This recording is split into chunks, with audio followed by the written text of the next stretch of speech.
Hi everyone, and welcome to my channel. I love to travel, both in the real world and in my little kitchen, and I will be visiting Serbia today for a cake you probably never heard of before, but that you should definitely try. Lenja Pita. It means lazy pie, referring to how basic the ingredients are and how easy it is to prepare.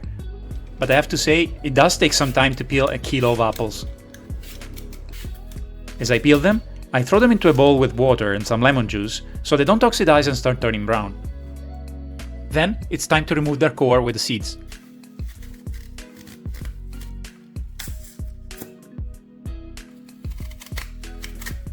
An apple corer is a useful tool, but you often have to remove some leftover hard bits with a knife.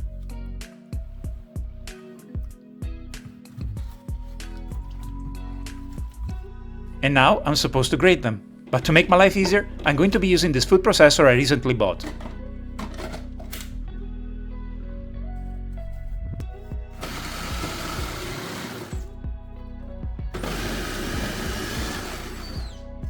Done!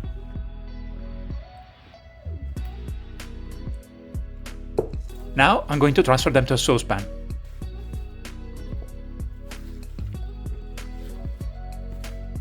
Then I'm going to add a teaspoon of cinnamon powder and 50 grams of sugar. I will let them cook for 10 to 15 minutes on medium heat until they've all evenly softened.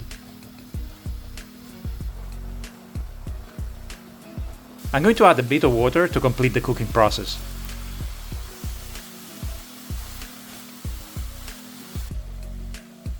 I can turn off the heat now, and I'm going to let them cool down while I preheat the oven at 180 degrees centigrade and I start working on the batter. It's a very simple sponge cake type of batter. First, I'm going to whisk 3 eggs.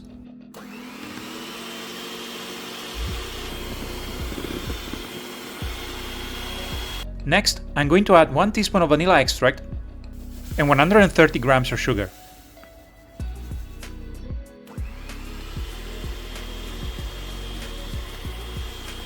Then 120 milliliters of milk and 80 milliliters or 73 grams of vegetable oil.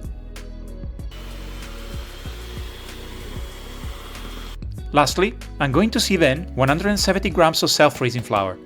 Mine is actually gluten-free for dietary reasons, but you can use the same amount of self-raising wheat flour. There is another, probably more traditional way to make the base for this cake, which consists of preparing a soft dough instead of a batter. I tried it and it's also very good, but I chose to show you this method because I love how soft and moist it turns out. And like with all popular food, there are variations on the ingredients too. For example, some recipes add walnuts, some use cherries or blueberries instead of apples, and so on. Anyway, now that the batter is ready, I'm going to pour part of it into a second bowl, making sure that one has 100 grams more than the other.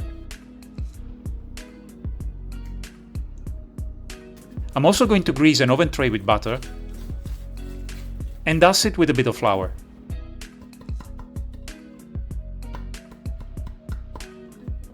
Then I'm going to pour in the smaller amount of batter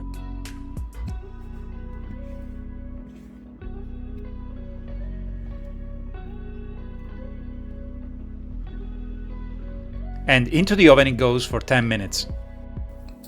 And here we go. Now I'm going to gently spread the apple mixture on top of it, as evenly and as flat as possible.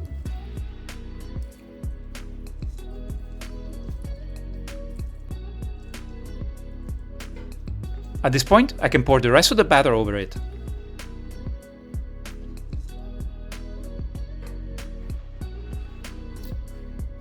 The tray goes again into the oven, this time for 40 minutes. And here it is. But of course, the cake has to cool down now. I'm going to dust it with some icing sugar.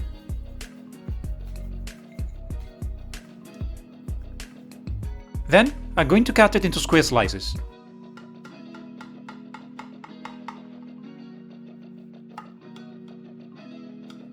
I would recommend to wait at least an hour before doing this. I only waited half an hour and the cake hasn't had time to cool down and settle properly, particularly the filling.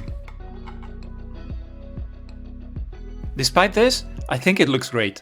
And trust me, it tastes even nicer. It's a soft and delicious apple sandwich. Every bite melts in your mouth. You can keep it at room temperature for a day or two, but I would recommend to store it in the fridge if you want it to last a few more days. It's a truly fantastic cake, and I hope you get to try it. Let me know if you do. And if you enjoyed this video, don't forget to hit the like button and subscribe. So, where are we going next?